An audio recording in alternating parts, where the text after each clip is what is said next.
Nelamangala Tumakuru 10 lane express way. ಬೆಂಗಳೂರಿನ ನೆಲಮಂಗಲದಿಂದ ಶುರುವಾಗಿ ದಾವಸ್ಪೇಟೆ ಮೂಲಕ ತುಮಕೂರನ್ನು ಸಂಪರ್ಕ ಮಾಡುವ 44 ಕಿಲೋಮೀಟರ್ ಉದ್ದದ 10 ಲೇನ್ ಎಕ್ಸ್ಪ್ರೆಸ್ ವೇ ಕೆಲಸಗಳು ನಡೆಯುತ್ತಿವೆ. ಈ ರಸ್ತೆ ರಾಷ್ಟ್ರೀಯ ಹೆದ್ದಾರಿ 48ರ ಭಾಗವಾಗಿದ್ದು ಬೆಂಗಳೂರು, ಪುಣೆ, ಹೈದರಾಬಾದ್ ಹಾಗೂ ಚೆನ್ನೈ ಅಂತ ಮಹಾನಗರಗಳನ್ನು ಸಂಪರ್ಕಿಸುತ್ತದೆ. ನಮಸ್ಕಾರ ಸ್ನೇಹಿತರೆ, ಇಂದಿನ ವಿಡಿಯೋದಲ್ಲಿ ನೆಲಮಂಗಲ ತುಮಕೂರು 10 ಲೈನ್ ಎಕ್ಸ್ಪ್ರೆಸ್ ವೇಗೆ ಬಗ್ಗೆ ಒಂದಷ್ಟು ಮಾಹಿತಿಗಳನ್ನು ನೋಡೋಣ. ಹಾಗಾಗಿ ಪೂರ್ತಿ ವಿಡಿಯೋವನ್ನು ತಪ್ಪದೆ ಕೊನೆವರೆಗೂ ನೋಡಿ.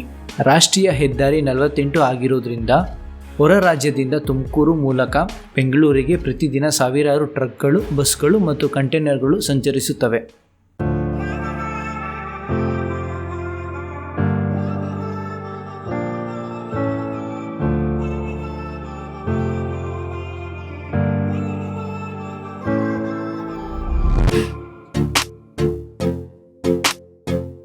ಸ್ನೇಹಿತರೆ, ಈ ತುಮಕೂರು ನೆಲಮಂಗಲ ಹೈವೇ ಯಾಕಿಷ್ಟು ಪ್ರಾಮುಖ್ಯತೆ ಪಡೆದಿದೆ ಗೊತ್ತಾ?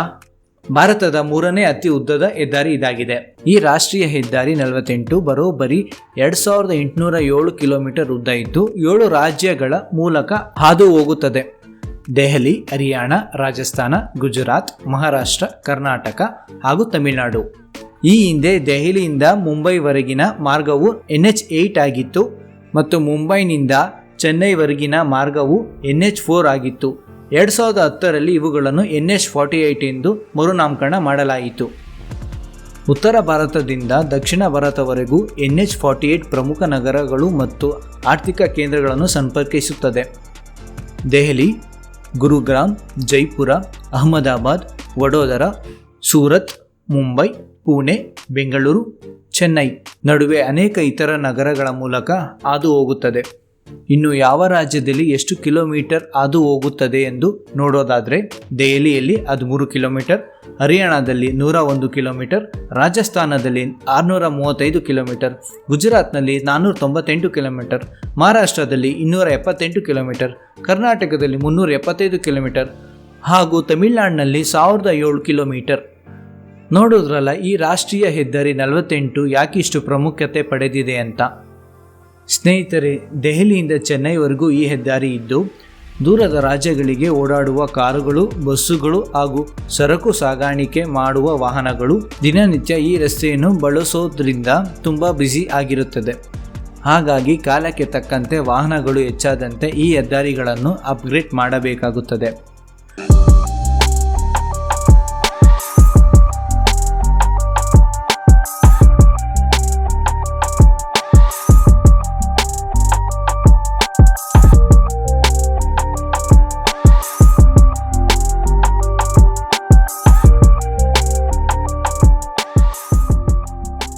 ತುಮಕೂರಿನಲ್ಲಿ 7ಕ್ಕೂ ಹೆಚ್ಚು ಇಂಡಸ್ಟ್ರಿಯಲ್ ಎಸ್ಟೇಟ್ಗಳು ಇರೋ ಕಾರಣ ಅಲ್ಲಿ ಕೆಲಸ ಮಾಡಲು ಕಾರ್ಮಿಕರು, ಟ್ರಕ್ಗಳು, ಹೊರ ರಾಜ್ಯಕ್ಕೆ ತೆರಳುವ ಪ್ರಯಾಣಿಕರು ಹಾಗೂ ಬಸ್ಸುಗಳು ಎಲ್ಲರೂ ಕೂಡ ಈ ರೋಡ್ ಬಳಸುತ್ತಿರುವ ಕಾರಣ ಯಾವಾಗಲೂ ಟ್ರಾಫಿಕ್ ಜಾಮಿಂದ ತುಂಬಿರುತ್ತದೆ. ವಾರಾಂತ್ಯ ಮತ್ತು ಸಾಲು ರಜೆಗಳ ಸಂದರ್ಭದಲ್ಲಿ ಬೆಂಗಳೂರು ನಗರದಿಂದ ತುಮಕೂರು ತಲುಪುವುದು ಬಹಳ ಕಷ್ಟಕರವಾಗಿರುತ್ತದೆ. ಸದ್ಯಕ್ಕೆ ಈ ರಸ್ತೆ 4 ಲೇನ್ ಆಗಿದ್ದು ಇದನ್ನು 10 ಲೇನ್ಗೆ ವಿಸ್ತರಿಸುವ ಕಾಮಗಾರಿ ನಡೆಯುತ್ತಿರುವುದರಿಂದ ಟ್ರಾಫಿಕ್ ಜಾಮ್ ಆಗುವಲು ಇದು ಕೂಡ ಒಂದು ಪ್ರಮುಖ ಕಾರಣವಾಗಿದೆ.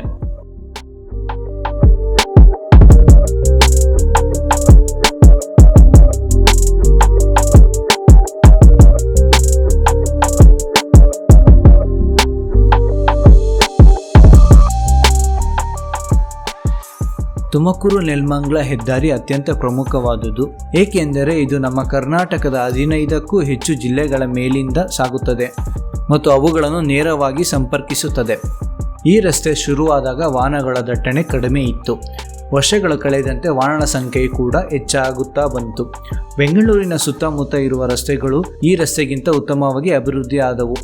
ಆದರೆ ಈ ರಸ್ತೆ ಮಾತ್ರ 4 ಲೇನ್ ರಸ್ತೆಯಾಗಿಯೇ ಉಳಿಯಿತು. ತುಮಕೂರಿನಿಂದ ಚಿತ್ರದುರ್ಗವರೆಗೂ 6 ಲೇನ್ ರಸ್ತೆ ಅಭಿವೃದ್ಧಿಯಾಯಿತು. ಹಾಗೆಯೇ ಬೆಂಗಳೂರಿನಿಂದ ನೆಲಮಂಗಲವರೆಗೂ 10 ಲೇನ್ ರಸ್ತೆ ನಿರ್ಮಾಣವಾಯಿತು. ಆದರೆ ಮಧ್ಯದ ಭಾಗವಾದ ನೆಲಮಂಗಲದಿಂದ ತುಮಕೂರವರೆಗಿನ ರಸ್ತೆ ಮಾತ್ರ 4 ಲೇನ್ ಆಗಿಯೇ ಉಳಿದುಕೊಂಡಿತು. ಇದರಿಂದ ಈ ಮಾರ್ಗದಲ್ಲಿ ವಾಹನಗಳ ದಟ್ಟಣೆ ಹೆಚ್ಚಾಗಿ ಸಂಚಾರ ದಟ್ಟಣೆಯ ಸಮಸ್ಯೆ ಉಂಟಾಯಿತು.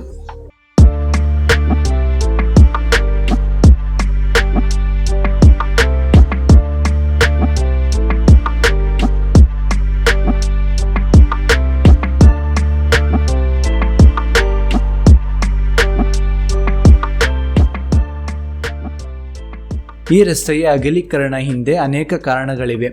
ತುಮಕೂರು ರಸ್ತೆಯಲ್ಲಿ 13ಕ್ಕೂ ಹೆಚ್ಚು ಅಪಘಾತ ವಲಯಗಳಿವೆ.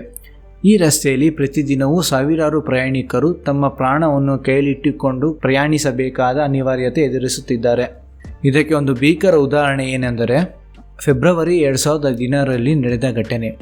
24 ವರ್ಷದ ಹರೀಶ್ ಎಂಬ ಯುವಕ ತನ್ನ ಊರಿನಿಂದ ಬೆಂಗಳೂರಿಗೆ ಬೈಕಿನಲ್ಲಿ ಸಂಚರಿಸುತ್ತಿದ್ದಾಗ ಹಿಂದಿನಿಂದ ಒಂದು ಡಿಕ್ಕಿಯಾದ ಟ್ರಕ್ನ ವೇಗಕ್ಕೆ ಅವನು ರಸ್ತೆಯ ಮೇಲೆಯೇ ಬಿದ್ದು ದೇಹ 2 ಭಾಗವಾಗಿ ಬಿಟ್ಟು ಸುಮಾರು 20 ನಿಮಿಷಗಳ ಕಾಲ ಅವನು ನರಳಾಟದಿಂದ ರಸ್ತೆಯ ಮೇಲೆ ಬಿದ್ದರೂ ಸಹ ಯಾರೂ ಸಹಾಯಕ್ಕೆ ಮುಂದಾಗಲಿಲ್ಲ.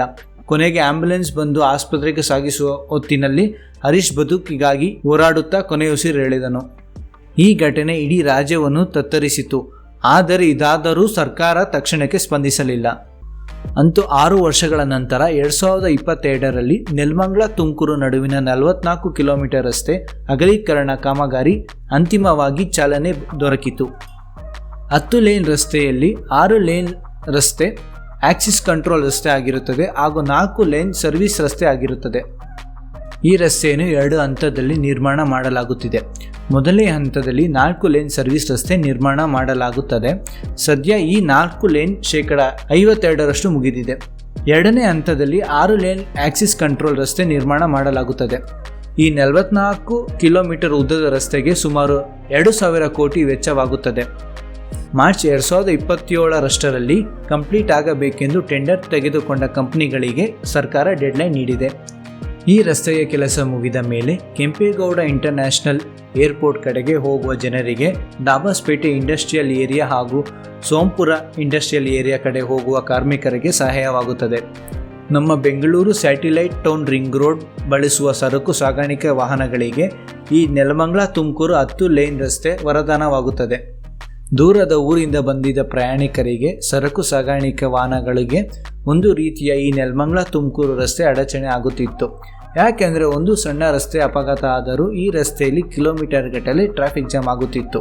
ಮುಂದಿನ ದಿನಗಳಲ್ಲಿ ಈ ರಸ್ತೆ ನಿರ್ಮಾಣ ಆದ ಮೇಲೆ ಎಲ್ಲರಿಗೂ ಕೂಡ ನೆಮ್ಮದಿಯಿಂದ ಸುಗಮವಾಗಿ ಸಂಚರಿಸಬಹುದು.